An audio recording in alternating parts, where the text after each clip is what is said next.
Moving on from your first heartbreak or from your recent breakup, it is not that hard to be honest. जितना भी लोग society में बना के रखा है ना कि लोग पागल हो जाते हैं, पूरी जिंदगी पागल रहते हैं. It's not that hard, yeah. Stop glorifying this shit of depression. I mean, yeah, I know breakup hurts. थोड़ा hurt होता है, तुम 2 3 4 महीने के लिए max to max depressed रह सकते हो. But what is this कि तुम 2 3 साल 10 12 साल पूरी लाइफ टाइम पागल हो रखे हो. दिस थिंग्स आर नेचुरल भाई. तुम एक्सटर्नल चीजों को अपनी लाइफ में ऐड कर रहे हो जो कि तुम्हारे उस ब्रेकअप के पेन को और ट्रिगर कर रहा है. Basically you are at a situation जहां पर तुम्हारे सामने डोर है, खुला हुआ डोर है, लॉक भी नहीं लगा हुआ, तुम्हें बस डोर ओपन करने तुम्हारा मूव ऑन हो जाएगा. पर यहाँ पर तुम क्या कर रहे हो, तुम जा रहे हो, डोर खोल के फिर से क्लोज कर रहे हो, खोल के फिर से क्लोज कर रहे हो, खोल के फ्रीडम एक्सपीरियंस कर रहे हो एंड बंद करके फिर से अपना दिमाग खराब कर रहे हो. Why are you doing this? And देखो, when I am talking about breakup, मेरे को पता है ये चीज कैसे हर्ट करती है. अब से 6 7 महीने पहले I was in a relationship. Like I was with this girl for almost a year. I was really attached with her. But for some reason 1 साल के बाद जब हमारा ब्रेकअप हुआ, then for the next 3 4 months I was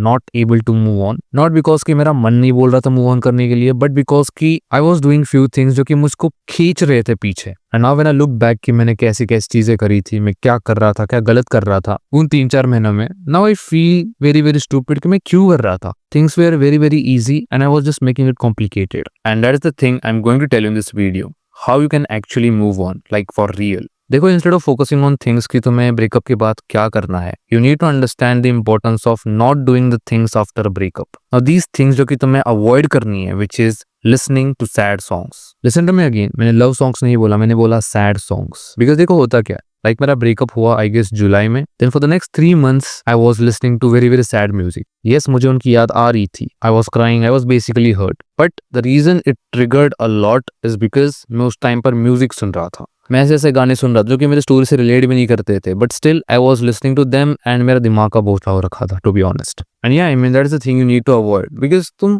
actual में अगर तुम देखो ना एक थर्ड पर्सपेक्टिव से अपने आप को, तुम खुद को ही रोक रहे हो फ्रॉम मूविंग ऑन एंड तुम कह भी रहे हो कि तुम्हें मूव ऑन करना है. Like what the fuck man. The second thing that you are not supposed to do at all is stay in contact. Well fortunately ये चीज को मैंने कभी करा नहीं था. लाइक ब्रेकअप के बाद आई was not in that mental state, इसलिए मैंने उनके सोशल मीडिया हैंडल को कभी स्टॉक करा ही नहीं for 3 months I guess, 3 4 months के लिए. Basically that was the main period जो कि मुझे और ट्रिगर करता और मेरे अंदर गुस्सा लाता फॉर सम रीजन. फॉर्चुनेटली मैंने चीज करी नहीं एंड इसलिए तुम्हें भी चीज नहीं करनी. Get some interesting thing to do in your life. The one practical thing that I prefer doing, मैं करता नहीं but still maybe तुमको तुम्हारे morals में चीज बैठ जाएगी, which is give another girl a chance. And yeah, that is it.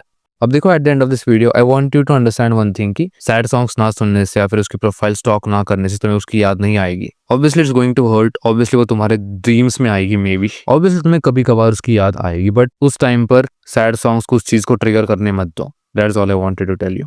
So yeah, I hope you understood. I'll see you next one. Till then, peace out.